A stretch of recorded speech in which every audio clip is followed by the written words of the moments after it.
या ठिकाणी भारतीय जनता पार्टीचे जे कार्यकर्ते पदाधिकारी अमरावतीतले आहेत त्यांचं खरोखर अभिनंदन केलं पाहिजे की अमरावतीमध्ये देखील भारतीय जनता पार्टी हा एक नंबरचा पक्ष म्हणून समोर आलेला आहे। तिथले पालकमंत्री सन्माननीय चंद्रशेखरजी बावनकुळे यांच्या नेतृत्वात पार्टीने तिथली निवडणूक लढविलेली होती। आता महायुतीचे सर्व घटक एकत्र बसल्यानंतर त्या ठिकाणी निश्चितच भारतीय जनता पार्टीचा महापौर बसेल। रवी राणांच्या भूमिकेला घेऊन भाजपच्या कार्यकर्त्यांमध्ये नाराजी आहे। ज्या पद्धतीने त्यांनी भाजपला तिथं उघड आव्हान दिलं होतं, त्यानंतर नाराजी आहे, त्यांना सोबत घेणार का आणि भाजपच्या कार्यकर्त्यांच्या भावनांची कदर करणार?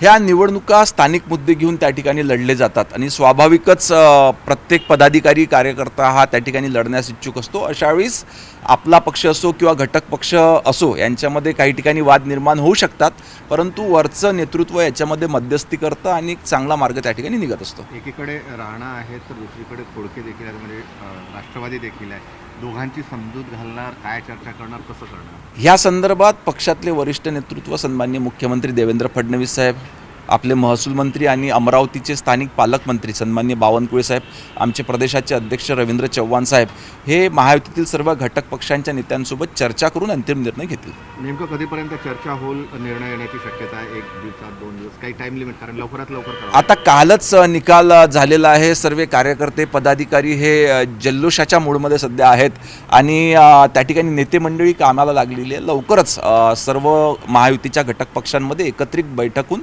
त्या ठिकाणी अंतिम निर्णय घेण्यात येईल। कुठेतरी युती हे शेवटच्या टप्प्यात जी आहे ती तुटली, त्यामुळे जर ती पहिलेच नाकारली असती तर भाजपला आणखी जास्त यश चांगला मिळालं असतं, फटका बसला भाजपला। अनेक निर्णय हे निवडणुकीच्या वेळेस परिस्थिती पाहून घेण्यात येतात। तिथली परिस्थिती, यावेळेसची परिस्थिती बघून तो निर्णय त्या ठिकाणी घेण्यात आला, परंतु एकंदरीतच तिथच्या कार्यकर्त्यांच्या मेहनतीवरती आज इतकं मोठं यश अमरावतीमध्ये देखील भारतीय जनता पार्टीला मिळालेलं आहे। अमर काळे यांनी DPDCमध्ये जे प्रश्न उपस्थित केलेले आहेत, कसं बघता तुम्ही याच्याकडे? आणि जेव्हा महाविकास आघाडीची सत्ता होती तेव्हा भाजपच्या आमदारांना निधी दिला जात नव्हता, त्याचा बदला कुठेतरी घेतला जातोय का? नाही, निधी हा जिल्हा नियोजन समितीमधून जो देण्यात येतो तो एकंदरीतच जिल्हा नियोजन समिती जे सदस्य असतात हे एकत्रित बसतात आणि जिल्ह्याचा आराखडा, विकासाचा आराखडा त्या ठिकाणी ठरवत असतात। सर्वांचे मतं एकत्रित केल्यानंतरच त्या ठिकाणी विकास कामांना मंजुरी देण्यात येते। मुंबई महापालिकेत महायुतीची सत्ता आलेली आहे आणि सामनाच्या अग्रलेख आलेला आहे की मुंबई येथे अदानी स्थान करण्याच्या मुंबईचं अदानी स्थान करण्यात येईल अशा पद्धतीचा आरोप सामनात करण्यात आला। 2 ठाकरे बंधू एकत्र आल्यानंतर प्रचंड मोठ्या अपेक्षा त्या ठिकाणी उभाटाला आणि मनसेला होत्या।